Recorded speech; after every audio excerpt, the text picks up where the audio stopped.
सिर्फ दिल्ली आज तक पर।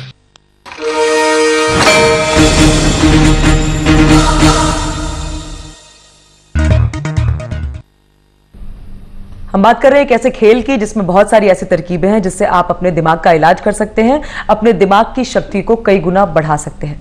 मसलन अगर आपने गजनी फिल्म देखी है तो आपको आमिर खान का वो किरदार अच्छी तरह याद होगा जो हर 15 मिनट में अपनी याददाश्त गंवा दिया करता था। डॉक्टरों का दावा है कि ब्रेन फीडबैक थेरेपी के जरिए शॉर्ट टर्म मेमोरी लॉस का भी उपचार मुमकिन है। संयोग से हमारी मुलाकात एक ऐसे शख्स से हुई जिसकी कहानी गजनी के किरदार से काफी मिलती जुलती थी। 24 साल के अंकित वशिष्ठ का करीब 1.5 साल पहले एक्सीडेंट हुआ था। जब मॉर्निंग वॉक करने निकले अंकित को बस ने पीछे से टक्कर मार दी। उसके बाद करीब 1.25 महीने तक अंकित को पिछले दिनों का कुछ भी याद नहीं रहा।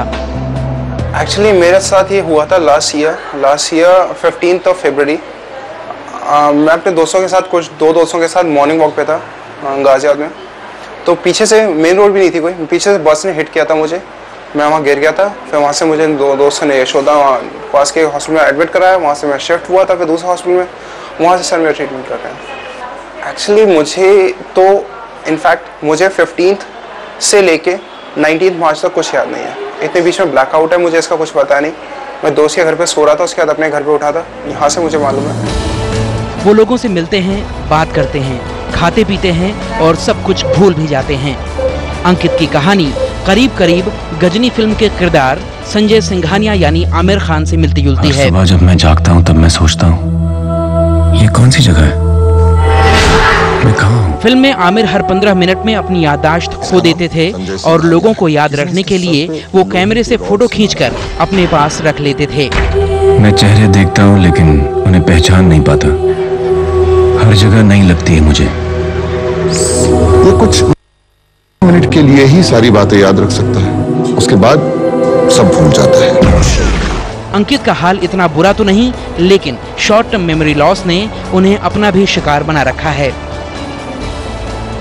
वहाँ से फिर मुझे याद नहीं रहता था, मुझे इतना याद नहीं रहता था। आज की डेट क्या हो तो आज तक मैं रिकॉल नहीं कर पाता। मतलब डेट तो मुझे आज भी प्रॉब्लम है रिकॉल करने में। एंड मैंने खाया क्या है मैं ये रिकॉल नहीं कर पाता। पढ़ाई लिखाई में प्रॉब्लम, मैं कुछ भी याद नहीं रहता था। आपसे बात कर रहा हूँ, थोड़ा टाइम बाद भूल जाऊँगा आप कौन। आपको लोगों से इंट्रोड्यूस कराऊंगा कि आप ये हैं, आप ये हैं। 5 मिनट पहले कराया, 10 मिनट बाद फिर कराऊंगा। This used to happen with me. Ankit ने खुद भी गजनी फिल्म देखी है। खास बात यह है कि उन्हें ये भी याद है कि कैसे फिल्म का किरदार थोड़ी थोड़ी देर में हर बात भूल जाया करता था। हाँ, कुछ हद तक लगती थी कि हाँ मैं भूल जाता। वो लोगों को भूल जाता था, मैं लोगों को भूलता नहीं था, बट ये भूल जाता था कि हाँ मैंने इनसे बात की है, मैंने ये खाना खाया। मरीज हैं जो इस थेरेपी की सहायता ले रहे हैं।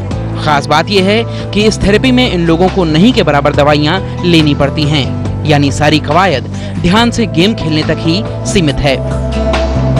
विवेक शुक्ला, दिल्ली आज तक।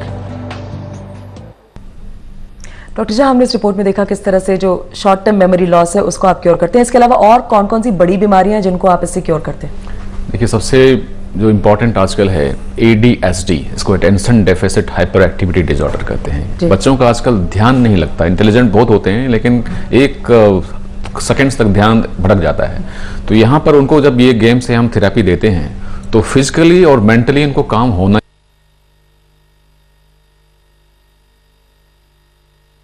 कर जाएगा, वो स्कोर नहीं कर पाएंगे। उनको कहते हैं कि उनको लगता है कि इतना सिंपल गेम नहीं खेल पा रहा हूं मैं, एक चैलेंज सा लगता है। और उनको आज 10 पॉइंट्स किया तो कल 20 पॉइंट करना है, कल 30 पॉइंट, उनको मोटिवेट करते हैं।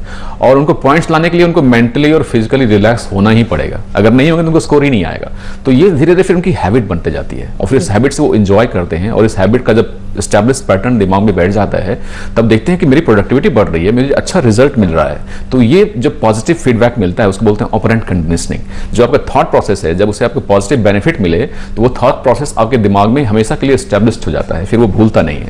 तो फिर उसके जो आदतें हैं बदलने लगती हैं और ADHD पेशेंट ठीक हो सकते हैं। इसी तरह से एपिलेप्सी, माइग्रेन, ये सारे ब्रेन वेव्स के डिसऑर्डर्स हैं। अगर इनमें दवाइयों से हम परमानेंट इलाज नहीं कर सकते।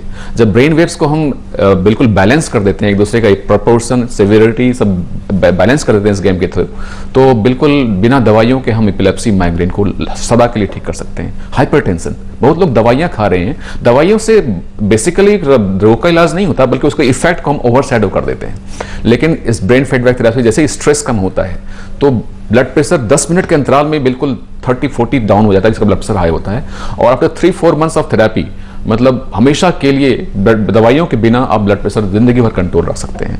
उसके बाद जो आपका टेंशन, हेडेक होता रहता है लोगों को, इवन पार्किंसनिज्म डिजीज का ट्रेमर्स, रिजिडिटी जो है, ब्रेन को हम एक इस पर्टिकुलर एरिया को स्टिमुलेट करते हैं, फोकस करते हैं उस पर, तो वहाँ पे न्यूरोट्रांसमीटर्स निकलते हैं जो कि पार्किंसंस के रिजिडिटी और ट्रेमर को भी इसमें काफी फायदा होता है। तो यहाँ पर फिलहाल एक छोटा सा ब्रेक लेते हैं। ब्रेक के बाद हम बात करेंगे अलग अलग बीमारियों की और किस तरह से इलाज, कितने दिनों में इलाज मुमकिन है, क्या ये मुमकिन है घर के अंदर भी इस सॉफ्टवेयर को ला करके, हार्डवेयर को ला करके इंस्टॉल करके आप घर में भी अपने साथ कुछ कर सकते हैं इस गेम के जरिए। जानेंगे इस छोटे से ब्रेक के बाद।